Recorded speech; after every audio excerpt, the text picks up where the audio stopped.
तो दोस्तों आज हम कुछ नया क्लास बताने जा रहे हैं। नरेशन, बहुत से बच्चों का डिमांड था नरेशन। एक बार फिर से हम सबको बोल देते हैं गुड मॉर्निंग, नमस्कार, आदाब, जय श्री राम। चलिए तो हम शुरू करते हैं आज स्पीच के बारे में, जिसको हम नरेशन भी कहते हैं। होता है क्या स्पीच,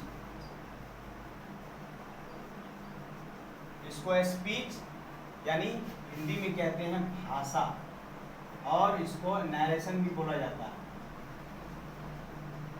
और इसका हिंदी होता है कथन। कथन बोलते हैं, भाषा या कथन, स्पीच। नरेशन पुराना नाम नरेशन, उसको न्यू मॉडर्न ग्रामर में उसको स्पीच कर दिया गया है। इस तरह की बातें हैं। तो भाषा या कथन की बातें हो रही हैं। भाषा कथन किस प्रकार से हम बनाते हैं आज हम बताएंगे। सिर्फ आपको ये चीज़ आसान तरीके में कि हम कैसे डायरेक्ट से इनडायरेक्ट में बनाएं। इतना ही चीज़ को समझना कि डायरेक्ट से इनडायरेक्ट बनाने में बहुत से बच्चों को कठिनाई होती है।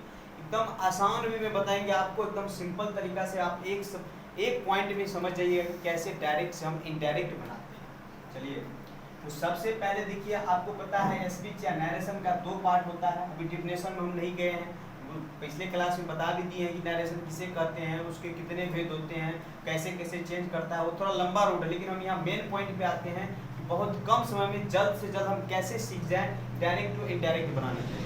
आपको पता है नरेशन के दो भेद होते हैं, ठीक है, ये भी लिख लेते हैं। There are two parts of speech.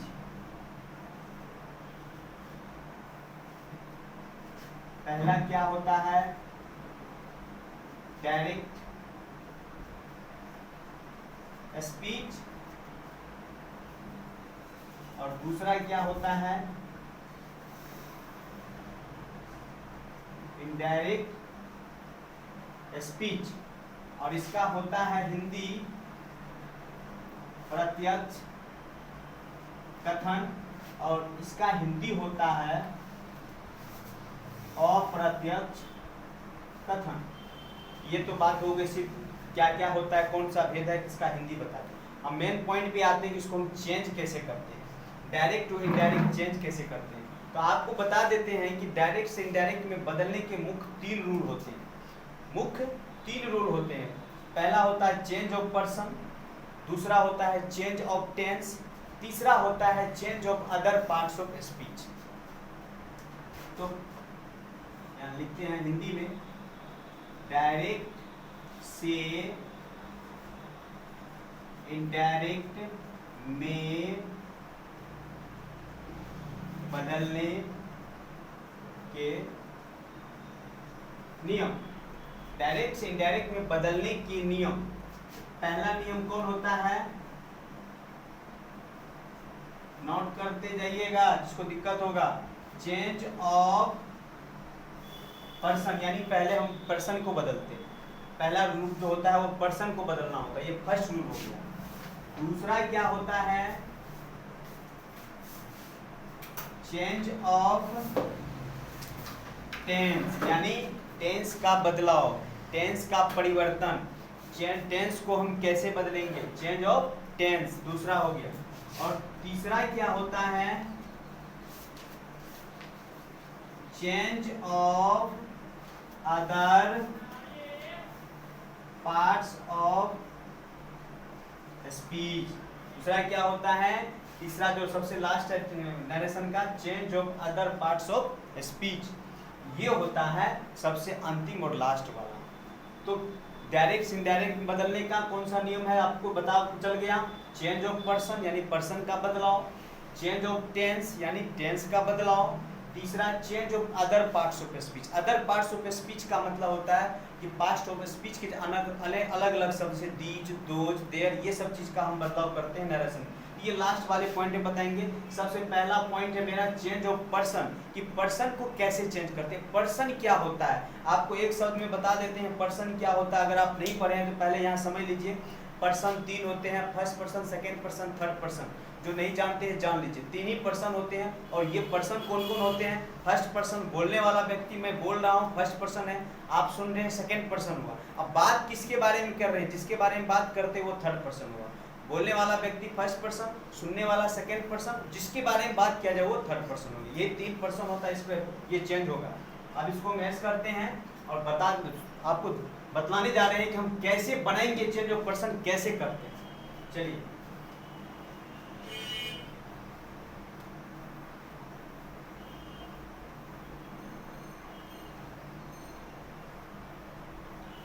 तो आसान तरीका में एक पॉइंट में आप समझ जाइएगा दोस्तों, ठीक है। तो हम पहला बात करते हैं चेंज ऑफ पर्सन का, ठीक है। तो चेंज ऑफ पर्सन का क्या रूल होता है पहले इसके बारे में हम जानते हैं।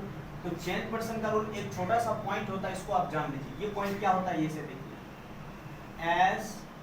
SON, हम क्या लिखे हैं SON, SON लिखे इसका, और इसका मतलब क्या होगा, SON सन मतलब बेटा होता है, आप वही समझ लीजिए। लेकिन यहाँ कुछ और पॉइंट है, इसके सामने देते हैं 1, इसके सामने देते हैं 2, इसके सामने देते हैं 3। आप बताइएगा ये क्यों लिख रहे हैं हम, इससे क्या रिलेशन है नरेशन का, ये तो मैथ में चला गया। नहीं, इससे ही रिलेशन है नरेशन का, ये आपको पॉइंट बता रहे कि कैसे आप समझिएगा। आप बताइए यहाँ पे हमने 3 क्यों लिखा है। अभी आपको हम पहले बताए थे कि पर्सन मात्र 3 होते हैं, 1 2 3, first person, second person, third person. इसी पर्सन को यहाँ हम 3 तरह क्या समझा दिए, यानी ये फर्स्ट पर्सन हो गया, ये सेकेंड पर्सन हो गया, ये थर्ड पर्सन हो गया। अब SON का अर्थ क्या है ये भी हम बता देते हैं। S का मतलब हो गया सब्जेक्ट, O का मतलब हो गया ऑब्जेक्ट, और N का मतलब हो गया नॉन चेंज। बस इसी रूल को फॉलो करना है, नरेशन आपका इजी वे में बन जाएगा। तो चलिए हम इसको करते हैं फॉलो, SON, ठीक है। अब इसका मतलब हो गया, लिख देते हैं, यहाँ लिख देते हैं। एक का मतलब फर्स्ट पर्सन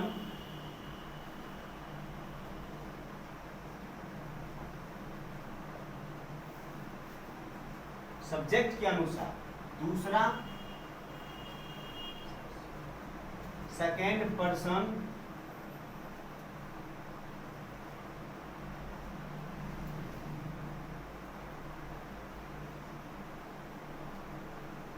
सेकेंड पर्सन किसके अनुसार, ऑब्जेक्ट के अनुसार। अब तीसरा क्या है, थर्ड पर्सन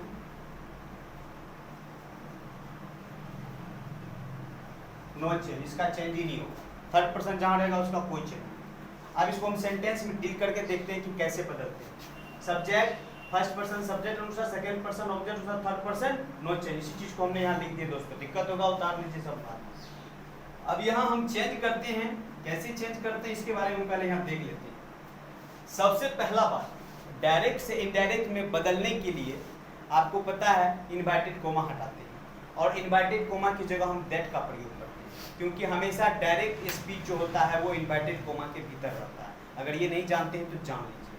तो इन्वर्टेड कोमा के भीतर जो रहता है वाक्य वो डायरेक्ट स्पीच हो गया, और इनडायरेक्ट में जैसे ही उसे परिवर्तन करते हैं वो इन्वर्टेड कोमा हटा देते हैं। और नॉर्मल सी बात है, सिंपल सी बात है कि इन्वर्टेड कोमा हटाने के बदले में वहाँ दैट का प्रयोग किया जाता है। ये सभी जानते हैं, नहीं जानते तो पीछे शुरू से हम बैक क्लास देंगे, उसमें डिटेल्स देंगे, नरेशन किसे कहते हैं, कहाँ से आया, ये सब बताएंगे। पहले यहाँ जान लीजिए, ये तत्कालिक में कुछ लड़कों को डिमांड था कि हम चेंज कैसे करेंगे उसके बारे में बता देते हैं। चलिए पहला एग्जाम्पल लेते हैं, चेंज हमको कैसे करना है, एकदम ध्यान से समझिए, एकदम सिंपल वे में बताएंगे। चलिए पहला, he says to me, he says to me लिख दिए। अब देखिए यहाँ पे होगा क्या, इन्वर्टेड कोमा शुरू हो, क्योंकि डायरेक्ट स्पीच में लिख रहे हैं, इसे इन्वर्टेड कोमा होगा।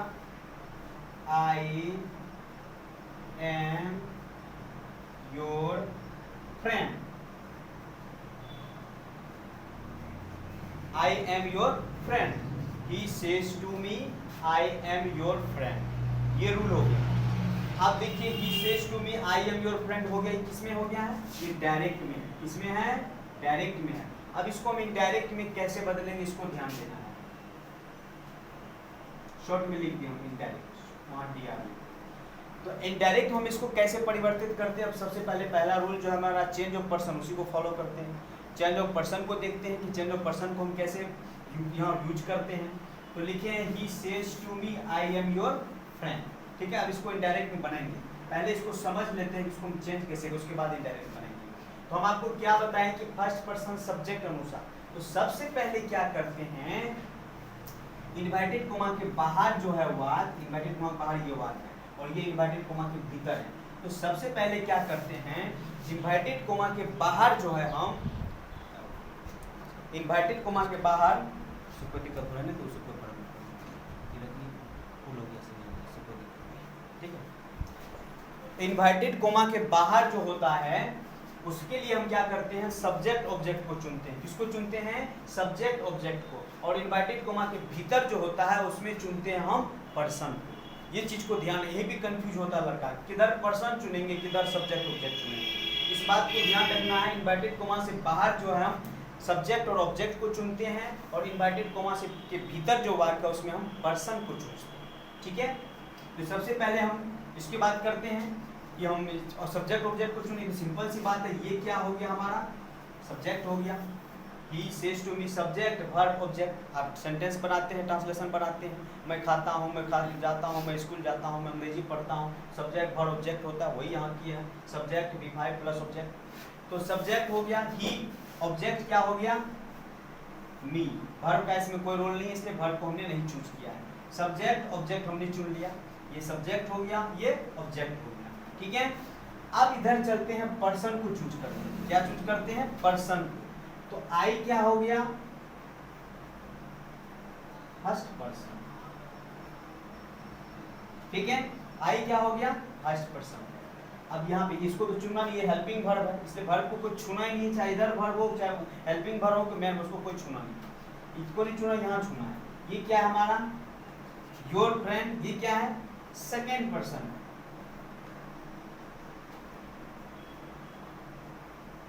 ये क्या है, सेकेंड पर्सन।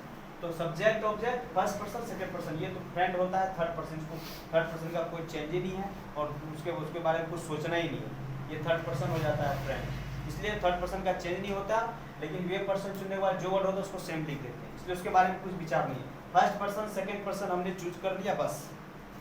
अब इतना बात हो गया, सब्जेक्ट भी चुन लिया, ऑब्जेक्ट भी चुन लिया, हम फर्स्ट पर्सन सेकेंड पर्सन भी चुन लिया। अब हम बनाते हैं इस वाले रूल, इनडायरेक्ट डायरेक्ट में बनाते हैं। आप देखिए, ही का यहाँ ही देंगे, सेज का टेल्स दे देंगे। क्यों दे देंगे सेज का टेल्स, क्योंकि इसके बाद ऑब्जेक्ट है। अगर सिर्फ ही सेज तक रहता, ये वाला वर्ड नहीं रहता, तो हम ही सेज का यहाँ सेज ही लिख देते और उधर तब चेंज करते। लेकिन ऐसा नहीं है, सेज के साथ ऑब्जेक्ट है। जब ऑब्जेक्ट रहेगा यहाँ टू के साथ मी, तो ये सेज बदल जाएगा। सेज किसमें बदलेगा, टेल्स में, ठीक है। सेज कब बदलेगा, जो ऑब्जेक्ट रहेगा तब। सेट रहेगा तो यहाँ टोल्ड हो जाएगा, ठीक है। सेज रहेगा तो टेल्स हो जाएगा, इतना ध्यान रखना है। और मी का मी हमने दे दिया, ठीक है। अब हम आगे इधर चेंज करते हैं, इन्वर्टेड कोमा हटाते हैं। आपको पता है इन्वर्टेड कोमा हटाने के बदले में हम दैट का प्रयोग करते हैं। इन्वर्टेड कोमा हटाए, हमने दैट का प्रयोग किया, ठीक है। अब क्या करना है, आई, ये फर्स्ट पर्सन है। फर्स्ट पर्सन किसके अनुसार बदलता है, फर्स्ट पर्सन सब्जेक्ट के अनुसार बदलता है। तो इसमें सब्जेक्ट क्या हमारा, ही है सब्जेक्ट, तो हम यहाँ आई की जगह क्या देंगे, ही देंगे। फर्स्ट पर्सन सब्जेक्ट के अनुसार, सब्जेक्ट में हमने देखा ही है, इसलिए लिख दिए पहले सब्जेक्ट ऑब्जेक्ट। तो सब्जेक्ट की जगह हमने क्या दिया, ही दिया। और जब आई के साथ एम था तो ही के साथ क्या होगा, ही जो हो गया, बस। अब यहाँ है सेकेंड पर्सन। सेकेंड पर्सन किसके अनुसार बदलेगा, ऑब्जेक्ट के अनुसार। ऑब्जेक्ट में क्या है, यहाँ देखेंगे मी है। ऑब्जेक्ट में क्या है, मी है। यहाँ पे योर है, तो मी के अनुसार यहाँ पे क्या होगा, मैं हो जाएगा। बस एकदम सिंपल है दोस्तों, ये चीज समझना। यहाँ मी है इसलिए मैं आया, यहाँ योर है इसलिए मैं आया। क्यों आया कि सेकंड पर्सन को ऑब्जेक्ट अनुसार फॉलो कर दे। अगर यहाँ हीज रहता तो यहाँ सॉरी यहाँ हिम रहता तो यहाँ हीज होता, ठीक है। यहाँ यू रहता तो यहाँ योर होता, लेकिन यहाँ मी है इसीलिए मैं हो गया। बाकी उधर जो है उसको कुछ नहीं सोचना, जो है सेम होता है। ही इज माय फ्रेंड, बस हो गया, बन गया, इतना ही चीज करना है। He tells me that he is my friend। ये कैसा लगा, आपको समझ में आया कि नहीं आया? अगर आया दोस्तों को भी शेयर कीजिए और थोड़ा सा मेरा सब्सक्राइबर बढ़ाइए और कमेंट्स भी कीजिए, लाइक भी कीजिए। तो ये समझ में आया कि नहीं दोस्तों, इसको एक बार फिर से देख लीजिए ऊपर से नीचे। अगर नहीं समझ में आया होगा कमेंट्स बॉक्स में लिखिएगा जरूर। हमको ऐसा मुझे लग रहा है कि आपको आसान तरीके से समझ में आएगा और आप बनाना सीख जाइएगा। आप इस तरह का 5 सेंटेंस बनाइएगा, अपने मन से कोशिश कीजिएगा बनाने का। ठीक है, दोनों हम दे देते हैं यहाँ, आप बनाइएगा अपने घर में।